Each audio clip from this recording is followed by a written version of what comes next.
This episode of Legends, the series, is brought to you by these fine companies. What is your biggest regret in drag racing? I don't have any regrets in drag racing. I don't think I could have had a better life doing anything else. And I want to continue it. I absolutely love it. It's something you can be very satisfied with.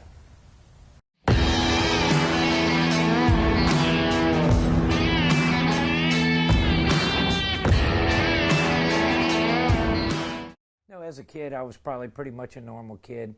Grew up just outside of Cincinnati, on the north side of Cincinnati, Ohio, in a very, rural little neighborhood.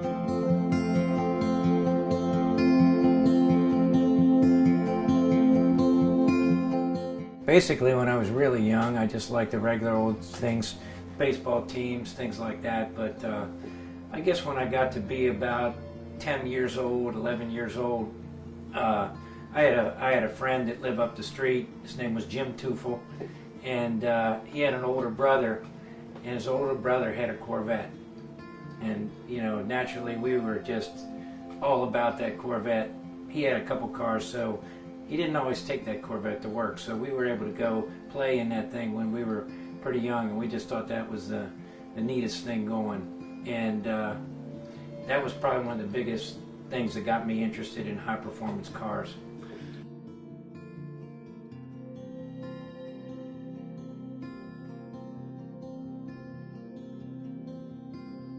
I got very ate up with drag racing very quick because the older brother of my friend Jim Tufel, he also had a race car he was building in his basement, and it was a AA altered, a supercharged small block altered, which they never completed, but they were building it and they had all the parts laid out on the floor. It was like a complete car in disassembly in model form, and for a kid, that was me playing with a model that was a real car. I just thought that was the neatest thing ever.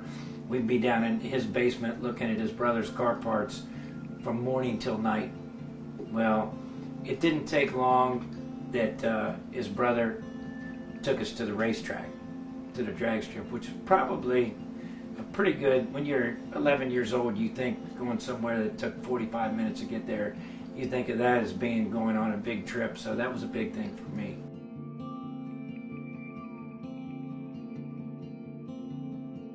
Naturally we were just crazy about it, me and my friend. And back then that was Division III, and that was a really hotbed of modified eliminator and super stock racing. They had some of the best sportsman racers in the country there, and that was on a weekly basis. You could go there and see national event winners on a weekly basis at that racetrack. So we got to see quality race cars. I tell you how bad it got when I couldn't go out to the racetrack with his brother if he didn't happen to be going that time at that particular weekend. I would hitchhike out there, and that show wouldn't get done till 11, 12 o'clock at night, and hitchhike home. That's something that wouldn't happen these days. Your parents would never let you do that, and mine probably didn't even know I was doing it. But yeah, I was going to ask you, how did Mr. and Mrs. Oswald deal with that? My dad was a civil engineer, and he worked quite a few hours, and he liked racing too. He never thought racing would go anywhere for me, but he also loved racing because he was a civil engineer, and he was very mechanical also. And I had 3 brothers and a sister, so we had quite the big family. I was the oldest, and I was able to get lost in the shuffle and go to the racetrack when I wanted to. So that's what I did. I doubt there was a weekend that I missed, probably from the time I was 12 or 13 years old.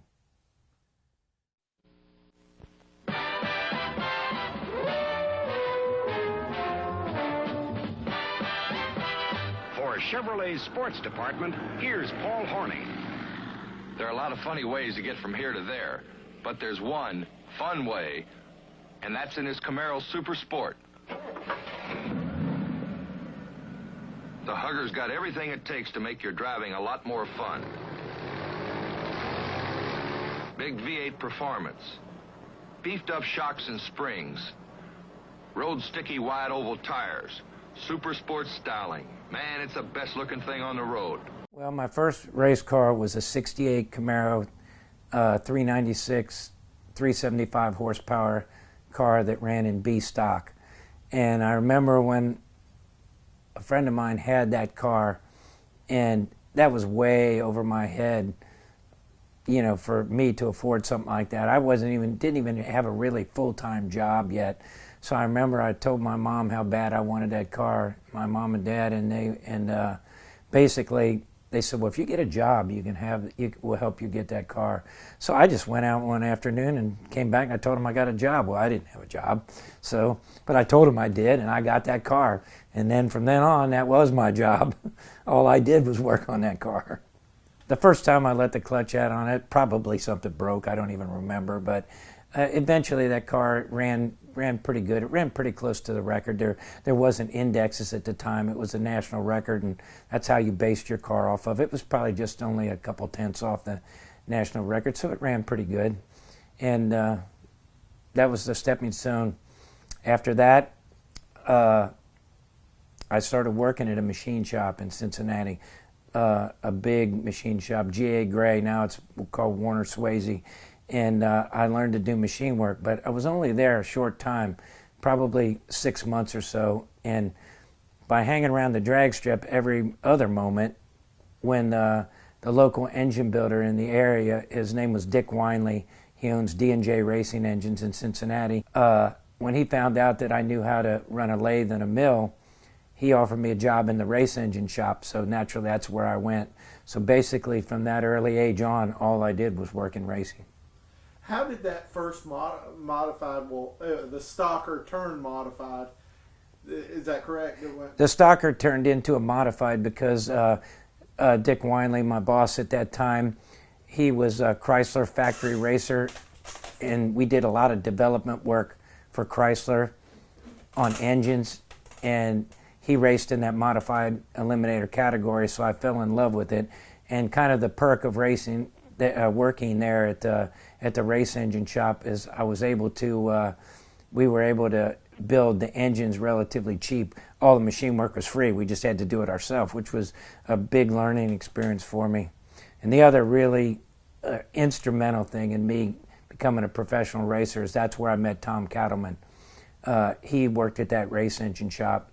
He'd already had multiple race cars. He'd already had a front engine Top Fuel car, which ran really well. And at the current time when I met him and he was working there, he's the one that really taught me day in, day out how to build racing engines. He was working on the side for Smith & Wallace. It was the competition eliminator dragster, and when they said that the pro comp class was going to come out, we started building, and we built a blown alcohol dragster, which Bill Wallace drove, and he did very well. In fact, the first pro comp race were at Gainesville. We were runner-up to Venny. It is a 1 amber, a heads-up race. This is Ken Veeney in the far lane with a funny car from Wadsworth, Ohio. His competition, Bill Wallace, who had some problems. He was driving the dragster. We were runner-up to Venny. Venny was in his funny car, and we were in the dragster. I think the only reason we lost that race is the transmission broke. I guess my desire to get in a really fast race car came by meeting Tom Kattelman, and he was working on that blown alcohol pro comp car at the time. And then when I saw how fast those cars, that's really what I wanted. And so then I donated my time to going with them, and they taught me the aspects of racing that. And they were very, very good racers. The Smith & Wallace were. They had quite a bit of success, and so I was taught. I can't tell you how blessed I've been to be around the right people at the right time in my life. And that was definitely one of them, between Tom Kattelman and the Smith & Wallace guys and Dick Winley that offered me that job. So things just kind of got in line to move up in the categories. So another friend, a local friend, Ross Thomas, we talked his dad into a sponsor us, and myself and him and Tom Kattelman, we built a brand new Don Long car for Pro Comp. you know, it was a blown alcohol, Don Long dragster, Hemi powered, and that was the first fast car that I got to drive.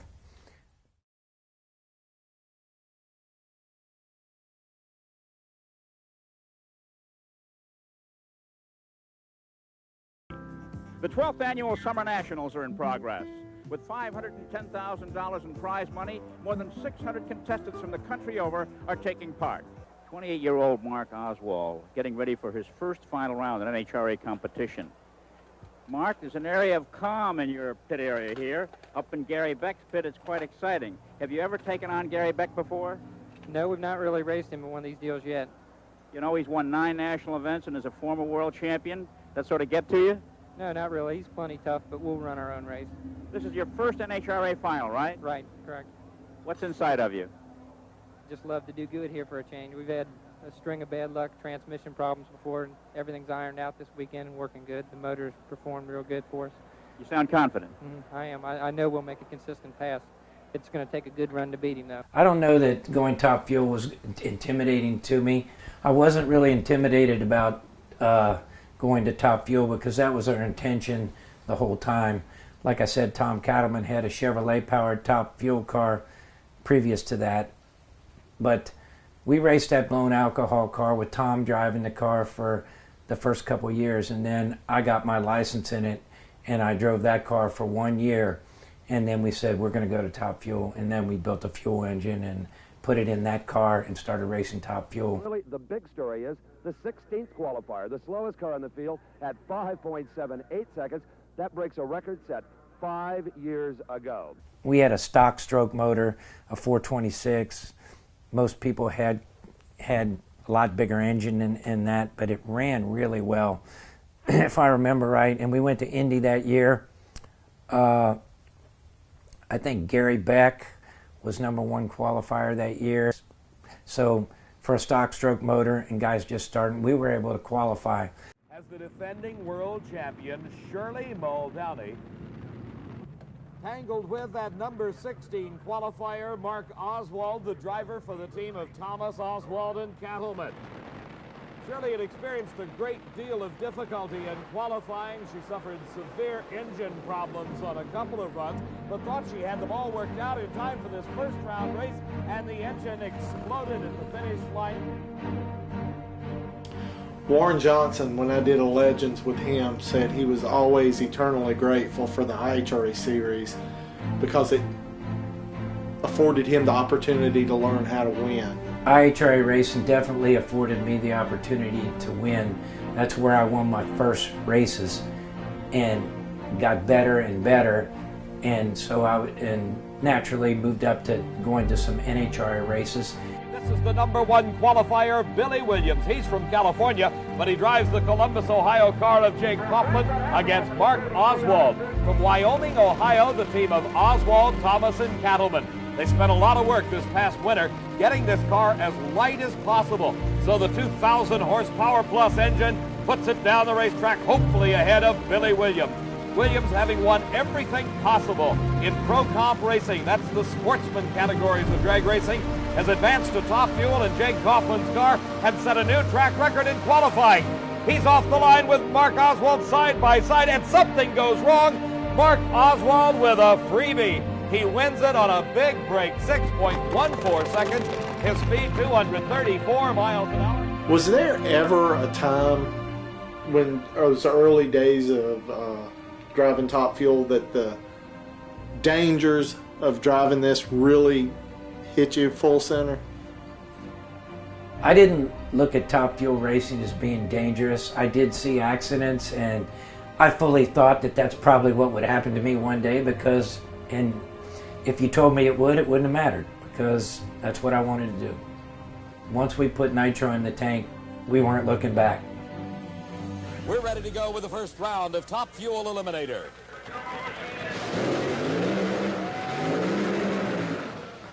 The first race today finds the longtime veteran Gene Snow matched against the rising young superstar Mark Oswald, driving for the team of Candies and Hughes. He may be new to this car, but Mark Oswald has already driven over 252 miles an hour. Mark Oswald, starting out this season at the wheel of the Candies and Hughes car, has already established a new national speed record. Both cars ready for the start as they come into the staging beans. It is Gene Snow against Candies and Hughes, Mark Oswald driving. A good race to this point, but Mark Oswald starts to pull away, and by several car lengths, Mark Oswald wins it. 5.90 second elapsed time. You know, every rock star has their one big moment. Yours was when Paul Candies and Leonard Hughes asked you to drive their car. My big moment was definitely when Paul Candies asked me to drive his race car. And that came about because we were racing the IHRA series, and it came down between our car and theirs at the last race for the championship. We beat them at that race and went on to the final. Had we won the final round, we would have been the IHRA champion. And the only reason we didn't win, I remember we were running Marvin Graham in the final, and we were running better. And I had a 009 light in the final, and we never hurt a part in that car. And it broke a lash cap, and it threw the blower in those pine trees at Rockingham. So we lost the championship in the last round of the last race. But later that day, Paul Candies came over and asked me to drive his race car. All right, Mark Oswald in the blue car from the Bayou here in Louisiana. You've been needing a hole shot here lately. You just got one when it counted. Yeah, we've been a little bit, everybody and his brothers jumped on us, but I think things are turning around for us a little bit now. Looks that way. When you run a 93 to an 88, you have had to be an alert. Yeah, I'm happy about that. A lot of fans supporting this car in the stands. Yeah, Paul would really like to win one right here at home. Oh, I'll bet he would. And you're going to face Shirley Muldowney. You've got lane choice. Yeah, I think that'll make a little bit of difference. Our car was loose this time, pretty bad. All right, so if you can get the clutch figured out and keep it glued down, it could be quite a final. Yeah, I hope so. They took me in like their own, and Paul taught me, even though Paul was more of a businessman than a racer, he taught me a lot about both. There couldn't have been two diametrically opposite personalities of Leonard Hughes and Paul Candies. Is that correct? Yeah, Paul Candies and Leonard Hughes, very different people. Leonard Hughes probably has the best memory in racing of anybody I'd ever met. And he never got into trouble with the race car making it run good, because he always could remember, and he taught me to relate back to something that happened to you before, because he was not into the technical stuff of the race car as much as a lot of other people especially started getting into, but he had that memory, and he had a well-funded, good race car for a lot of years, and he relied on that information. Anytime we got in trouble, we were struggling, he would just turn right around and go back to where we were, and every time it straightened it out. The defining moment in my career was meeting Paul Candies, definitely. Paul Candies, there's been different layers of defining moments. It was meeting Tom Kattelman, someone that would teach me, meeting Dick Winley, somebody that would hire me at building racing engines at a young age. You know, those are opportunities that everybody doesn't get. Then meeting Paul Candies, a guy that had the top of the line, you know, I couldn't ask for a better race car to drive. So those three were big defining moments. But I value everyone I met I've met along the way in racing and learned from them. A great race off the starting line. Shirley's built up a bit of the lead. Can she hold on? But no, here comes Mark Oswald. And look, the tire flew off the right front wheel. Mark Oswald's got the car under control. Paul Candies congratulating his crew as Mark Oswald, at over 252 miles an hour, wins his first ever NHRA title. It was really getting with it down there. When it threw the tire off, I had a good idea. Did you ever see Shirley down the racetrack? Yeah, she was out on me a little bit in low gear, I think. You know, it was real even for a while, and then when I shifted it, I just got out on her a little bit. It was a really good race. For 1983, Candies and Hughes switched from a dragster to a funny car. Not to brag, but I think I impressed them about that I could drive a car very well, you know, get good reaction times and handle the car very well. And they really liked funny cars. Paul and Leonard both really liked funny cars. And to be honest with you, at the time, there was about a four or 5 year cycle where Top Fuel would have all the competitors. Then they'd go from Top Fuel and everybody switched to funny car. It'd go back and forth. And obviously the money was with the funny cars if you were going to get a sponsor and have a big name sponsor. So they took that opportunity. They asked me, and that was a hard decision. They said, well, how would you feel about driving a funny car? And I was apprehensive about that. But I also knew it was a good opportunity, so I took that, and that turned out to be a really good move too, because once I got in that thing, I loved it. Oswald was instantly competitive, and the team again finished second in the Winston points.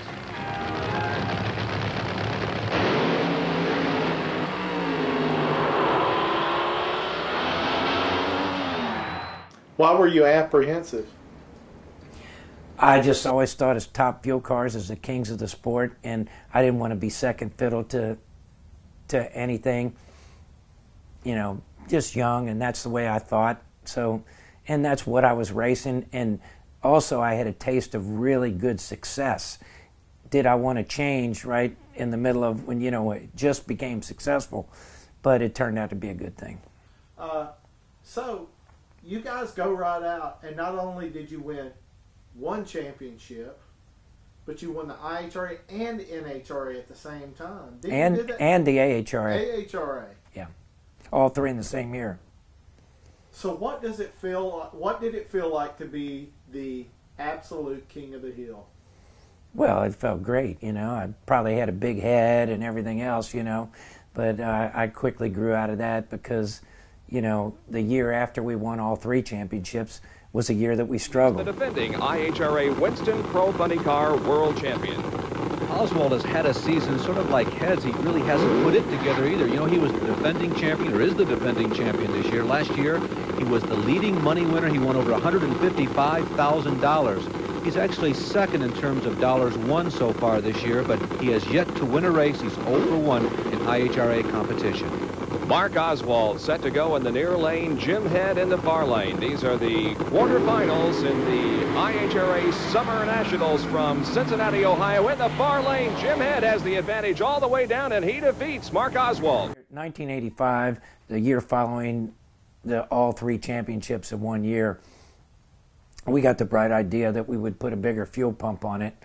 And I remember, sorry Sid, we put one of your Sid Waterman vane pump on our car, and we tried to race it with that, and it was nothing but a disaster.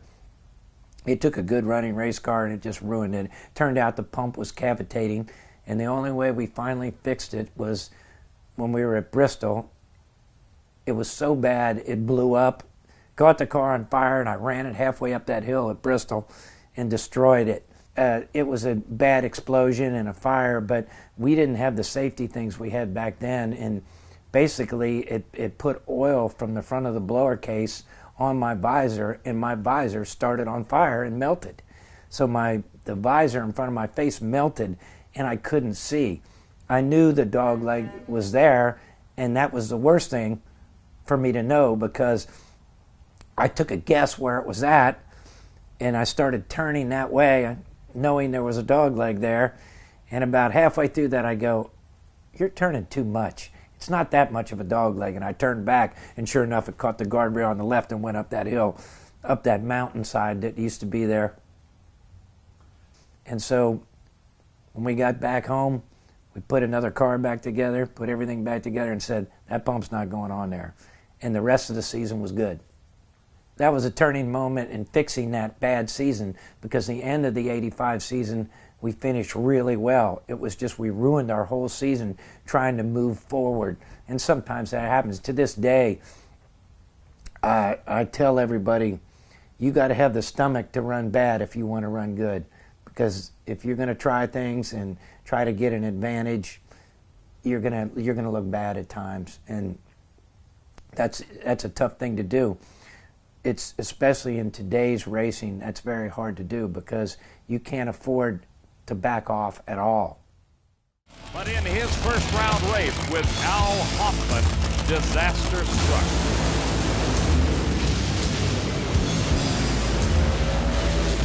In the single most violent engine explosion I have ever witnessed, Mark Oswald was like a billiard ball on a pool table, caroling off the concrete guardrails at the Texas Motorplex until the car dragging the parts and pieces behind it finally came to a stop. Obviously battered by the concussion of the explosion and the impact with the guardrails, Oswald was helped from the car by the NHRA Safety Safari crew. The vehicle itself, after the initial fire and explosion, was nothing but a rolling chassis. As we look again, at the end of the Candies and Hughes era, it was tough not knowing what was going to happen. But you know, basically, that was after a very bad accident, and it was hard for them to continue at the time, and they decided to pull back in racing. But I had no intention of pulling back, so that's when I got with Bill Schultz and raced the In-N-Out car, which was another really good experience for me. Who has a new employer, Bill Schultz, JB Racing, the In-N-Out Burger over-the-hill gang running car. Now he's in an interesting situation. There will be two In-N-Out hamburger cars, one in the west, one in the east, and he'll fly back and forth and drive both automobiles. The driver keeps the Winston point, so somehow they think this will all work and cut down on racing expenses and travel. We'll have to find out. Car, which was another really good experience for me. And talk about a smart man. That's somebody that could really teach you stuff. And I look back to today, stuff we do with clutch levers and stuff. He was doing that even back then. The biggest takeaway from Bill Schultz was exactly the opposite of Leonard Hughes. He would mess with anything and everything to make his car go faster. He was not afraid of any part of it. And he was very intelligent. And he never went by any old wives' tales at the racetrack that this will do that and this will do that. He always figured it out for himself, and he was very educated, and he used his knowledge to do that. If it didn't make sense physics-wise and mechanics-wise, he wouldn't mess with it. Campaign in the east. The car in the west belongs to Bill Schultz and the over-the-hill gang. Oh boy, this looks like pro stock racing. It is Mark Oswald. Oh, and a huge problem, Don Garlitz. Something has went wrong. Look at the body kicked up on the back side, oil coming out of the engine. That crew is going to have a tremendous amount of work to do. From another angle, take a look at the car in the left-hand lane. Right there. It blows a left rear tire. Probably ran over a piece of debris, something on the racetrack. Completely shreds that huge left rear slick. These slicks, they turn nearly 2,000 RPM in the light, so there's a lot of force on them. If any little thing happened to be on the track, it could have blown that tire. Look at the pieces coming off, and then the tire rubs the body, creates a tremendous amount of smoke. What a masterful driving job for Mark Oswald to be able to keep that car under control. Steve is with him now. A tremendous amount of damage, Mark Oswald, to the left rear quarter panel on this automobile. Where did the tire blow? Right after I shut it off. What do you think caused it to blow? I don't know. I was looking at the wheelie bar and things like that. Everything's intact. It was spinning the tires a little bit. No real reason. I guess we'll just have to look. Do we have a body for it? No, we don't. This is a brand new car. We just got it done in time for this race. It's a real shame to, you know, I really want to do it for Jeff and Susan this weekend and In-N-Out Burger. You know, they've been so good to us, and I'm real happy over here. It's just a shame something like this had to happen to their brand new car. People at home might be saying, well, can't you fix it? No, you couldn't fix the body. The chassis, I'm sure, is just fine. Is this a carbon fiber body or fiberglass? Yes, it is a carbon fiber body. And the downside there is you just can't fix them on the road. They have to go back to the manufacturer. The good old fiberglass bodies, well, you might have had a shot at it. They may not be giving up quite yet, though. Let's not throw in the towel for them. I'm Steve Evans along with Don Garlitz, and that is the miracle car, Don.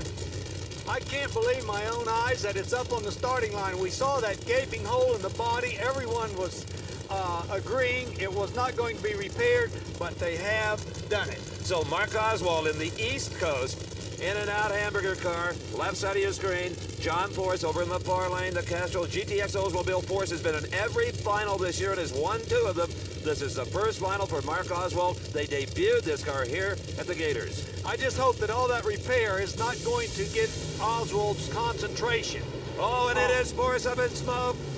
It is Oswald, a trail of sparks across the finish line, and he's won it with a terrific 5:37 at only 258 miles per hour. And there's the crew chief, Bill Schultz, taking congratulations from the poorest crew. There's Austin Coyle. He doesn't look real happy, Don. I wouldn't be happy either if I just lost a race that looked to me like it was going to be a single just a little while earlier. We see the clutch come in just a little bit too hard on John Force's car. He overpowered that Gainesville racetrack. No one thought they were going to be able to do that. Meanwhile, Oswald continues to march. The car makes a very nice move, a 537 ET, very respectable for a car repaired like that. We see some sparks coming off the headers. That means nothing. It's just a header that they borrowed that they put on the car. Some great driving all day long. You earned this one. Everybody earned this one. Huh? Yeah, Bill and the whole team, Doug, Dee, everybody, Kenny. The guys just worked their heart out. Gives you a lot of confidence. Maybe a title could be at the end of this year for this team. Yeah, it's going to be tough. You know, John, he's no slack, and neither is anybody else out there. It's going to be a dogfight. And they said the two-car combination wouldn't work. Did you ever get away from being the guy that was a dreamer out here when you became a fully sponsored team, racing against other dreamers? How did you handle that when you're the king of the hill, racing against guys who were where you came from?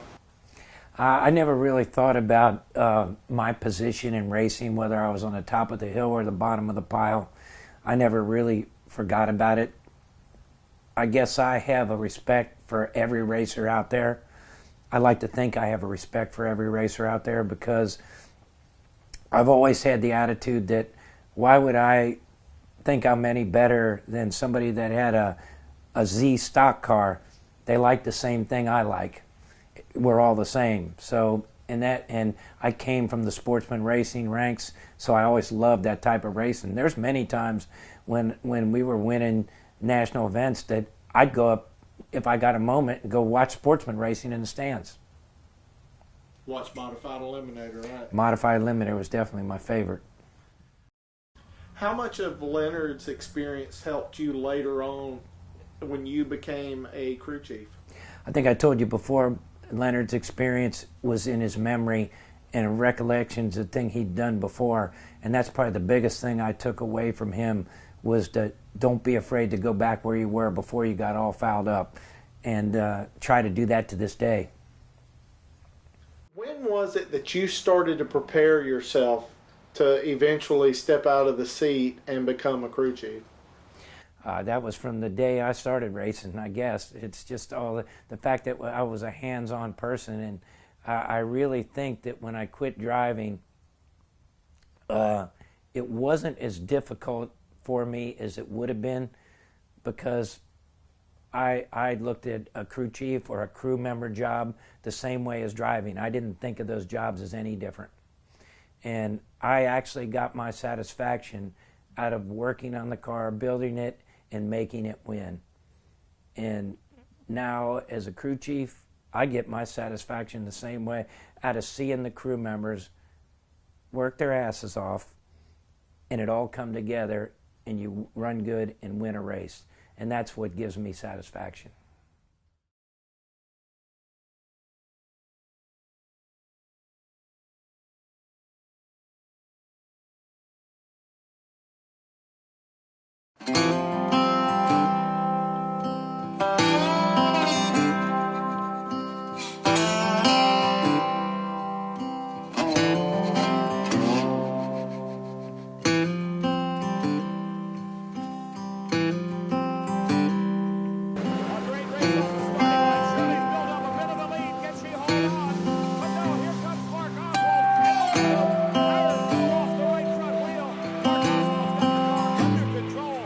Drag racing is a high-intensity sport, and there's a lot of highs and there's a lot of lows.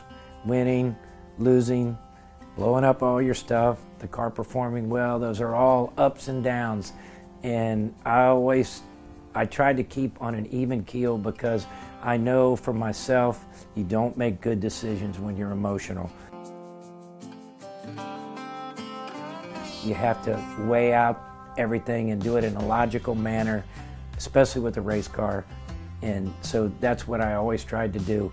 I've always been told that, you know, why would you walk uphill when you can walk flat level? And that's what I tried to do. Mark Oswald, Saturday qualifying. Blower explosion, big time. The bodywork flies off the car. Mark was actually hit in the helmet as well as the chest with debris. And one of my best friends ever, who just passed away, D. Gant, he could always put things in perspective. He put things in perspective when you did bad and when you did good. He told me one thing. He said, Mark, just remember, there's 50 million people in China that don't give a shit what happened here today. And I've always remembered that. When I start feeling down about I didn't perform good enough or I was better than everybody, I always remembered what Dee said about that, and he kept it in perspective.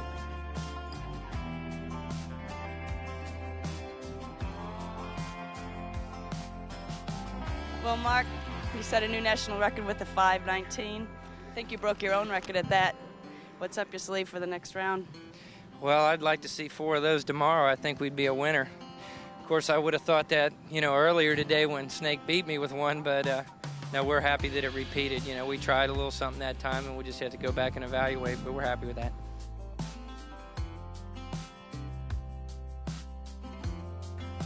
I'd like to be remembered as a kid that had a passion for something and just kept at it until it became successful at it.